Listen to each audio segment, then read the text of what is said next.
السلام علیکم ورحمۃ اللہ وبرکاتہ۔ الحمدللہ رب العالمین الرحمن الرحیم مالک یوم الدین ایاک نعبد و ایاک نستعین۔ حضرات سامعین ناظرین، بھائی نے سوال کیا ہے کہ اگر میاں بیوی کے تعلقات کو قائم کیے ہوئے کافی عرصہ گزر چکا ہو، مثلا 6 ماہ یا سال، تو اس کے بعد اگر طلاق ہو جائے تو کیا اس عورت کے لیے عدت ہوگی کہ نہیں ہوگی؟ اللہ رب العالمین قرآن حکیم کے اندر ارشاد فرماتے ہیں، لَقَدْ كَانَ لَكُمْ فِي رَسُولِ اللَّهِ أُسْوَةٌ حَسَنَةٌ کہ ہم نے پیغمبر خدا صلی اللہ علیہ وسلم کو تمہارے لیے ایک بہترین نمونہ بنا کر بھیجا ہے کہ ہماری زندگی کے جو بھی مسائل ہوتے ہیں، جو بھی معاملات ہیں، ان سب کو ہم کس طرح سے گزارتے ہیں، وہ کیسے ہونے چاہیے، بہتر کیسے ہو سکتے ہیں، ان طریقوں کو بہتر کرنے کے لیے، ان مسائل کو بہتر کرنے کے لیے ہمیں آقا علیہ السلام کے طریقے کو اپنانا پڑتا ہے کہ ہم دیکھیں اللہ کے نبی صلی اللہ علیہ وسلم نے ہماری کیسے رہنمائی کی ہے، کس مسئلے میں کس طرح سے ہماری رہنمائی کی ہے۔ قرآن و حدیث کے اندر اس طرح کے مسائل میں بے تحاشا انسان کے لیے کھول کھول کر اور بڑی وضاحت کے ساتھ جو ہے وہ انسان کی رہنمائی فرمائی گئی ہے۔ دیکھیں، بات جو سوال تھا کہ اگر تعلقات کو قائم کیے ہوئے تو 6 ماہ سے زیادہ عرصہ گزر چکا ہو تو اس کو طلاق ہو جائے تو کیا اس کی عدت ہوگی کہ نہیں ہوگی؟ اب ہم اگر اس طلاق کو اور عدت کو ہم دیکھتے ہیں تو یہ 2 چیزیں ہیں۔ اول تو آدمی کا جب نکاح ہو جاتا ہے،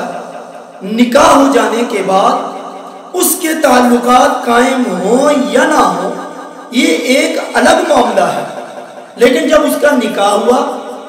ہاں اگر وہ عورت جس کی رخصتی نہیں ہوئی، ایسی عورت کو اگر رخصتی ہونے سے پہلے طلاق ہو جاتی ہے تو ایسی عورت کے لیے عدت نہیں ہوتی، لیکن جس عورت کی رخصتی ہو گئی، میاں بیوی کے تعلقات قائم ہوئے، ان کے درمیان کچھ عرصہ تعلقات بہتر رہے، لیکن پھر کبھی جدائی پڑ گئی کسی وجہ سے، سفر کی وجہ سے یا کسی معاملے کی وجہ سے، تب ان کے درمیان کوئی اختلافات پیدا ہو جاتے ہیں، کوئی جھگڑا ہو جاتا ہے، کوئی ایسا تنازع ہو جاتا ہے جس کی بنا پر اسے طلاق ہو جاتی ہے، تو عدت اس کے لیے پھر بھی ضروری ہوتی ہے، کیونکہ طلاق کے بعد عورت کے لیے لازم ہے کہ اس کی عدت ہے۔ اللہ رب العالمین قرآن کے اندر ارشاد فرماتے ہیں، ثلاثۃ قروء، 3 حیض جو ہے وہ اس کے لیے عدت ہے، یعنی اگر اس کو طلاق ہو جاتی ہے اور رہی بات یہ کہ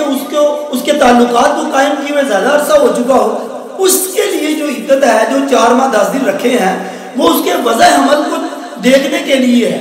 کہ اس کو وضع حمل جو ہے اس کا ہو جائے، یا وہ عورت جو ہے جب اس کا شوہر فوت ہوا، کیا اس کی کیا پوزیشن ہے، کیا وہ کہیں حاملہ تو نہیں، یہ اس کے ساتھ تعلق بنتا ہے۔ البتہ جو عورت شادی شدہ ہے، اس کا شوہر اس کو طلاق دے دیتا ہے، خواہ اس کے تعلقات کو قائم کیے ہوئے زیادہ عرصہ ہو چکا ہو یا تھوڑا عرصہ ہوا ہو، جتنا بھی عرصہ مرضی ہو جائے، لیکن جب اس کو وہ طلاق ہو جائے گی، لیکن طلاق کے بعد اس کی عدت جو ہے وہ اس پر لازمی ہوگی۔ ثلاثۃ قروء اس کی عدت ہے، 3 حیض جو ہے اس عورت کی عدت بنے گی، خواہ اس کے تعلقات کو جتنی مرضی دیر ہو چکی ہو۔ لہٰذا اگر ہم اس طریقے سے دیکھتے ہیں تو اس کے تعلقات جتنے مرضی جس طرح سے بھی قائم ہو یا دیر ہو چکی ہو، لیکن اس عورت کی عدت جو ہے وہ ہر صورت میں ہوگی، اس عورت کو اپنی عدت جو ہے پوری کرنی پڑے گی، اور وہ آقا علیہ السلام کی سنت کے مطابق وہ عدت اپنے شوہر کے گھر میں کرے گی، شوہر کے گھر میں عدت کرے۔ جب اگر وہ رجوع کر لیتے ہیں عدت کے دوران ہی تو ان کا گھر جو ہے دوبارہ آباد ہو جاتا ہے یا آباد ہو جائے گا، اگر وہ رجوع نہیں کرتے اس کی طلاق ہو جائے گی، تو لہٰذا اس طرح سے اس کو عدت جو ہے وہ لازمی اس کی بنتی ہے، اور اس کو عدت جو ہے وہ گزارنی چاہیے، اور پھر اپنی عدت گزارنے کے بعد ہی کسی دوسری جگہ پر یا جیسے بھی معاملات ہوتے ہیں اس کی زندگی جو ہے پھر نارمل روٹین میں آ جائے گی۔ اللہ تعالیٰ سے دعا ہے کہ اللہ تعالیٰ ہمیں صحیح معنوں میں قرآن و سنت کو پڑھنے کی، اس پر عمل کرنے کی توفیق عنایت فرمائے۔ وآخر دعوانا الحمدللہ رب العالمین، والسلام۔